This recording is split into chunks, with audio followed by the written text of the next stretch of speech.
Imagine standing around a crackling campfire in 50,000 BC. The sun has just set, leaving you in total darkness. There is no Netflix, no smartphones, and no inbox anxiety. There is only you, the dancing flames, and the thick smoke. The choking smoke curls directly into your face. Suddenly, one of your ancestors looks at that rising smoke.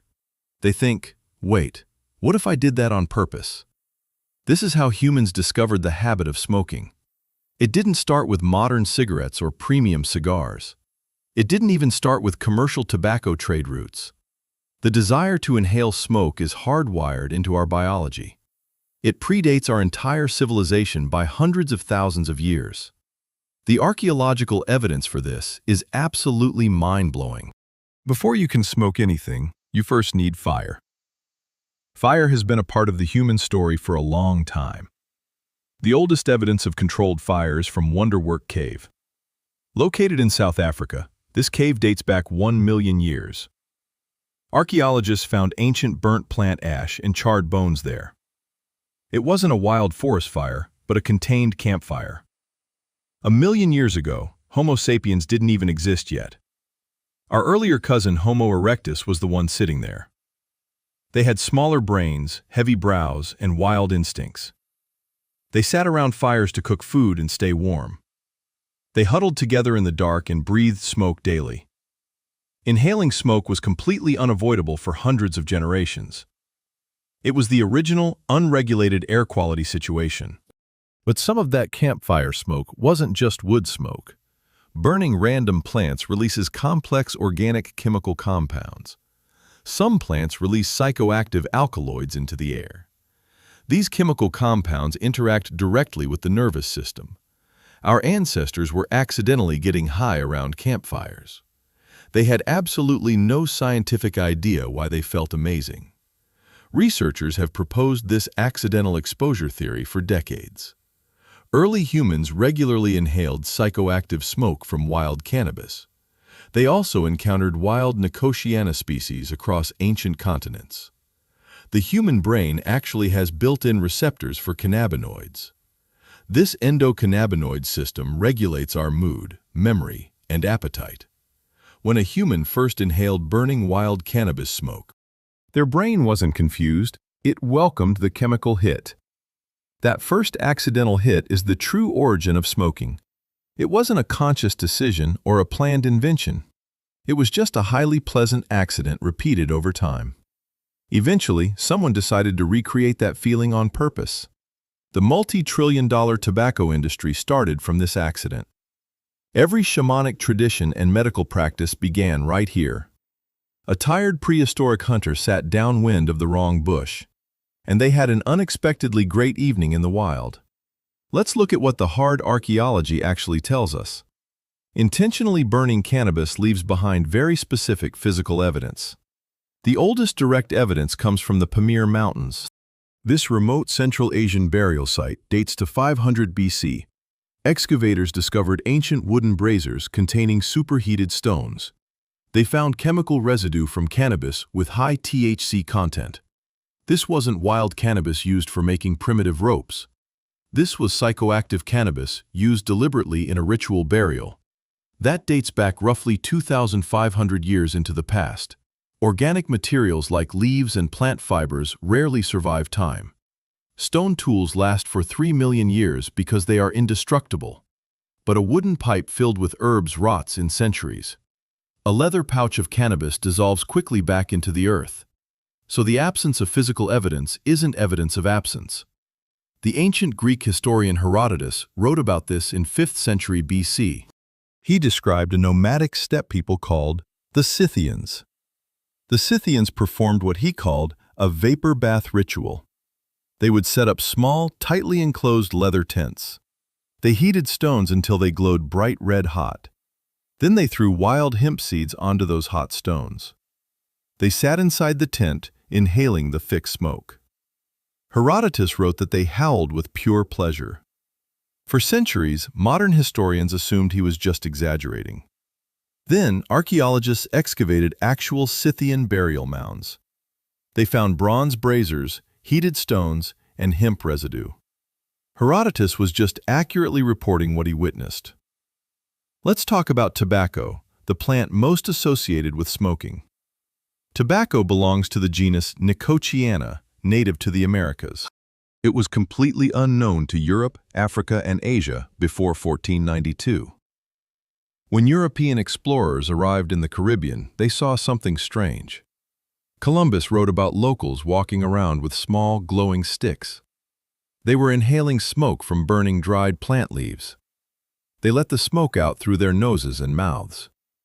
The European crew was baffled, but tried it within weeks. Tobacco use in the Americas is far older than Columbus. Chemical residues in ancient pipes date back 3,500 years ago.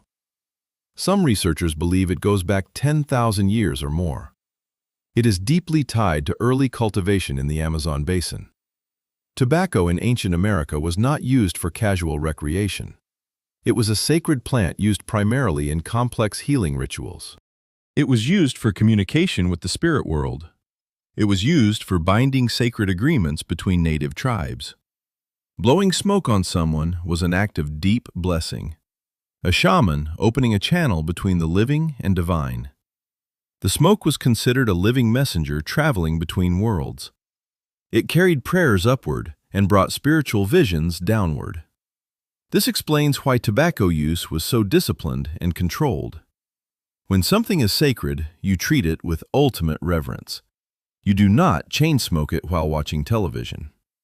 Casual, everyday smoking is a relatively recent European invention. Let's go back even further to a stunning 2019 discovery. Scientists excavated a site in the Great Salt Lake Desert, Utah. They found a primitive hearth fire roughly 12,000 years old. The hearth contained charred seeds of Nicotiana attenuata. This is a wild tobacco species native to North America. These seeds were concentrated, suggesting deliberate human placement. This site predates any known pottery or pipes by millennia. This pushed back the timeline of tobacco use significantly. If people threw tobacco into fires 12,000 years ago, what were people in other parts of the world doing?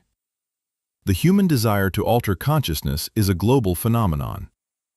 Let's consider the scientific intoxication hypothesis by experts. Across virtually every human culture, people seek altered states. They drink fermented beverages and eat psychedelic mushrooms. This behavior is universal, persistent, and independent. Some researchers believe this drive is deeply biologically embedded. Elephants deliberately seek out fermented, intoxicating marula fruit. Reindeer in Siberia actively eat psychoactive fly agaric mushrooms. The pursuit of intoxication might be our fourth biological drive. It ranks right alongside hunger, thirst, and sex. Early humans learned through trial and error about plants. They discovered which smoke made them feel amazing, and they learned which smoke made them feel like dying. This prehistoric trial and error was incredibly high stakes. The survivors passed this vital knowledge down through generations. Knowledge was lived and shared mouth to ear around campfires. Long before smoking was recreational, it was heavily medical. The Ebers Papyrus, from ancient Egypt, dates to 1550 BC. It describes inhaling smoke from heated herbs for lung conditions. Egyptians treated lung problems by inhaling medical herbal smoke. The herbs they used, like henbane, have real pharmacological properties. The ancient Greeks used therapeutic smoke fumigation regularly. Hippocrates wrote about inhaling herbal vapors to treat diseases. Delivering medicine directly via smoke to lungs made logical sense. Ancient Indian Ayurvedic medicine describes a practice called dhumapana. This literally translates to the concept of smoke drinking. It involved inhaling specific medicinal herbs through pipes. Across early civilizations, people inhaled smoke for therapeutic purposes. It was a recognized medical practice because it actually worked. Smoking also played a massive role in ancient social bonding. Humans are deeply social animals who evolved in tight groups. Group cohesion was a matter of literal life and death.